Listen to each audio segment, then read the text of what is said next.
On peut un peu organiser en pays majoritairement de tradition catholique et qui sont demeurés catholiques, comme l'Espagne, comme l'Italie, comme la France, même si après les modalités de rapport à la religion ont évolué de façon différente. On a des pays qui sont devenus plutôt majoritairement protestants ou de tradition protestante, comme le Royaume-Uni par exemple, avec l'Église anglicane, et on a des pays dans lesquels le biconfessionnalisme s'est installé et où on a des coexistences de courants catholiques et de courants protestants. Et puis, on a maintenant, avec les évolutions, comme je disais, plus récentes de l'Europe, une ouverture vers des pays de tradition orthodoxe, et des pays même à majorité musulmane, comme l'Albanie. Donc tout ça, ça change un peu le visage religieux de l'Europe. Et puis, on peut encore distinguer, même si là, il n'y a pas d'homogénéité religieuse forcément, les pays qui sont des pays du bloc soviétique et qui, là encore, connaissent des rapports à la religion qui sont très différents. On voit par exemple en Russie un regain de revendication, en tout cas de l'appartenance religieuse.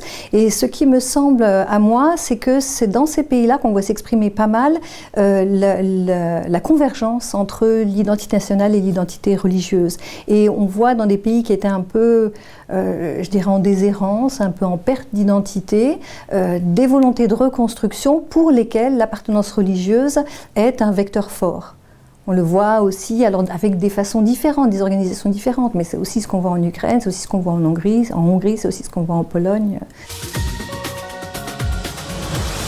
Une des choses qu'on perçoit le plus dans notre pays, c'est qu'on ne peut pas ignorer la diversité religieuse.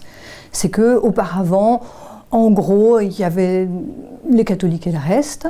Les minorités religieuses étaient un peu confondues. On le voyait même dans la plupart des pays, mais en France pas mal, quand on demandait aux gens de quelle religion ils étaient, on voyait bien que les sondages avaient catholique. On faisait ressortir parfois le protestantisme ou le judaïsme, même pas forcément, et tout le reste c'était autre. Alors que maintenant on commence à s'interroger sur cet autre, on commence à essayer de voir ce qu'il en est de cet autre. Alors il y a plusieurs choses qui jouent historiquement. Il y a la diversification des religions qui s'est faite par curiosité religieuse, qui va de pair avec la perte un peu d'importance des grandes institutions, et du coup une ouverture vers certains autres courants, je pense notamment aux religions venues d'Asie, et tout ce qui est bouddhisme et hindouisme, via la pratique du yoga par exemple.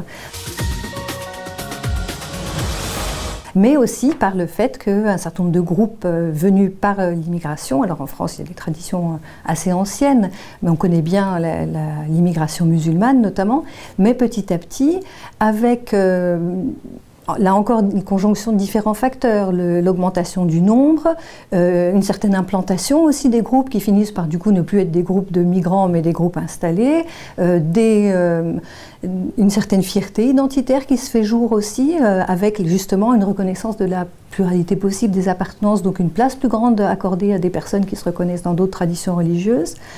Tout ça, ça fait qu'effectivement, maintenant, on ne peut plus ignorer, même si on ne les connaît pas vraiment, parce que c'est souvent le cas, mais on ne peut pas en tout cas ignorer que ça existe, ces autres traditions religieuses.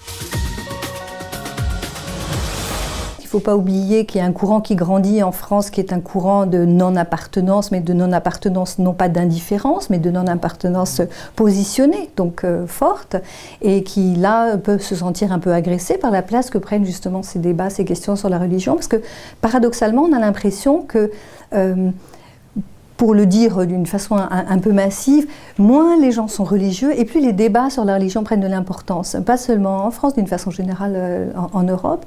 On a l'impression qu'on parle de plus en plus de ces questions de religion, alors qu'un grand nombre de personnes sont finalement dans une certaine indifférence, ou en tout cas non pratique et non-appartenance religieuse. On en parle plus, oui. Et puis on en parle plus aussi parce que les nouveaux courants religieux qui s'expriment maintenant, ils entrent un peu en conflit avec des modalités d'existence dont les fondements, l'origine, sont religieux.